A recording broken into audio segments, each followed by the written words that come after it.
ficou claro até então, até esse momento, que havia um descontrole total do gasto do dinheiro público. E eles precisavam botar limites nesse gasto. Eles precisavam ter uma estratégia, além dessa demagógica, porque o Fiuza, político, esses nomes, o político tem medo de enfrentar. Porque se um político falar que ele não quer um fundo social de emergência, ele vai ter que enfrentar as urnas. Por isso que esse nome que é demagógico, mas ele foi realmente estratégico, porque assustava o político. Então isso já deu um freio, só por causa do uso da linguagem. Olha como o uso da linguagem é importante. Mas eles precisavam de freios mais sérios. Então eles tiveram que falar assim, bom, agora está na hora da gente colocar realmente rédea curta nesse pessoal. Então a equipe econômica do Fernando Henrique foi até o Legislativo, o Poder Legislativo, e eles foram criar uma emenda, a emenda do orçamento equilibrado. Olha o nome bonito também, são sempre nomes. São, engana a gente, engana por várias vezes, vários anos. Exatamente. Então, eles foram fazer isso para que conseguisse controlar o apetite dessas pessoas. Bom, a partir de agora vocês vão começar a ter responsabilidade. E essa emenda do orçamento equilibrado, ela vai ser a mãe de uma lei que é importantíssima até hoje, que é a lei da responsabilidade fiscal. Essa lei, ela bota limite. Ela foi inspirada, né? O Fiuza coloca lá, tipo num código penal lá da Nova Zelândia, se eu não me engano, e vai botar limite na atuação, porque a partir de agora, se eles atuassem extrapolando aqueles limites com dinheiro público, eles vão responder por crimes, de fato, e crimes de responsabilidade que pode levar ao impeachment. Foi o que aconteceu com a Dilma, inclusive. Né? Ela foi acusada pela questão das pedaladas fiscais, porque ela retinha repasses obrigatórios, enfim, teve toda uma complicação com a Dilma, que ela sofreu impeachment por causa do desrespeito a essa lei. E aí, essa foi então a próxima etapa, colocar freio no apetite desses políticos e burocratas.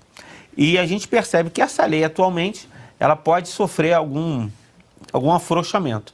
E aí passa para outra etapa que eu considero a mais curiosa, porque talvez a maioria das pessoas, eu realmente não sabia.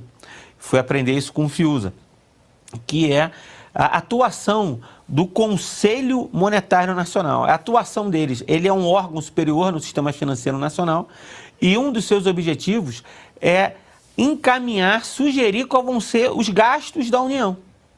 Só que ali, a princípio, é só para fazer uma sugestão, mas eles têm chamadas as excepcionalidades.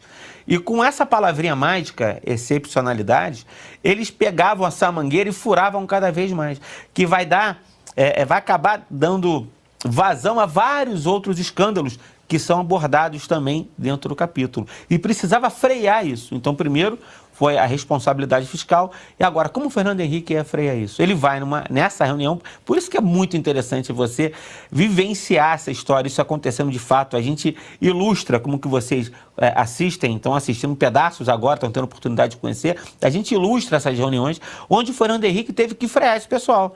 Por quê? Eles tinham uma interpretação jurídica onde esse Conselho Monetário, ele tinha uma exceção para criar as excepcionalidades. E eles burlavam a lei do colarinho branco. Fernando Henrique, então, vai lá e fala, não, vamos acabar com isso. Essa interpretação não vai valer mais. E assim, ele consegue também fechar essa torneira.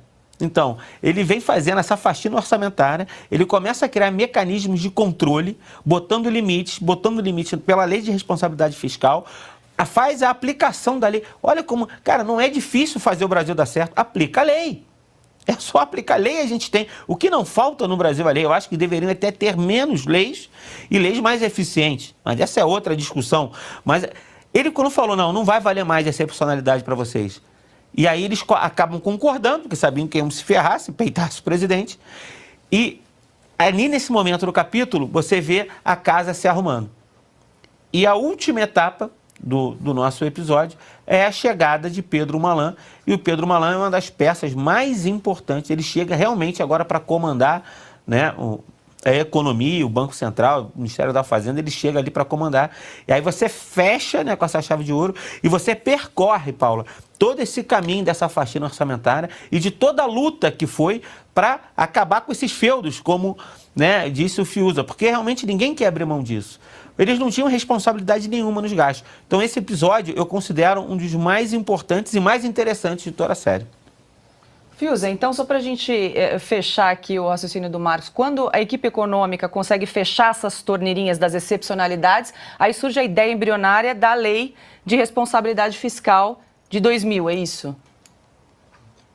A gente tem aí uma descoberta, são várias descobertas sobre as malandragens que sugavam o dinheiro da população. E ato contínuo a essa primeira descoberta que nós descrevemos aqui sobre a emissão de dívida, como calcular a dívida emitida, se descobriu que os estados da federação eram talvez as maiores fábricas de déficit, porque eles tinham máquinas perfeitas, né, perfeitas para o crime. Eles tinham máquinas perfeitas com o Banco Estadual, que era o principal ralo, servindo politicamente ao seu controlador, que era o governador, um político.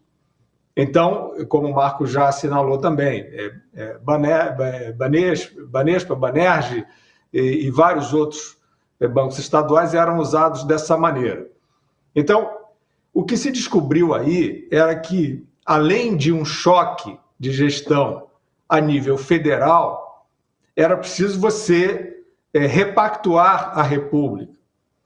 E isso foi feito, porque o que se constatou ali era o seguinte: não adianta você organizar no nível federal, tendo em cada estado uma bomba de prejuízo, né, com justamente o uso de dinheiro, de emissão de dinheiro, né, pelos bancos públicos, uso de companhias de serviços públicos, de eletricidade, telefonia, para os serviços sucateados e o dinheiro todo sendo usado politicamente. Isso era uma completa orgia. E como é que você faz para controlar esse negócio? Qual era o grande dilema, e nós dizemos na série, que o Brasil estava às vésperas de um colapso federativo. Porque se você fizesse o que tinha que ser feito, obviamente, seria o seguinte: cancela o repasse constitucional para os estados, porque tá claro que todos eles estão agindo de maneira irresponsável com dinheiro público, criaram ralos e você não tem autoridade para tapar esses ralos. Então, essa emenda do orçamento equilibrado, ela foi justamente essa técnica de você trazer para o direito, para a lei, as obrigações dos estados vinculadas à União. Então, a União, em vez de cancelar os repasses e aí todo mundo morrer de fome, né, nos estados quebrados, você saneava, você trazia, então, o saneamento pela verba federal, que tem a maior parte da arrecadação tributária, e aí depois você condicionava, né, a assinatura do recebimento desse repasse a novas obrigações, que aí são obrigações do tipo de responsabilidade fiscal, condições em que você pode contrair empréstimo ou não, né, se você fizer uma determinada... se você transgredir com as regras orçamentárias, você deixa no exercício seguinte de poder captar, e por aí vai, né? Quer dizer, se você não pagar determinada dívida, você não pode receber determinado repasse. Então, isso tudo sob contrato. A gente tinha, Paula e Marcos, infelizmente, um plano 2.0 de pacto federativo pronto, elaborado e pronto pelo ministro Paulo Guedes, em 2019.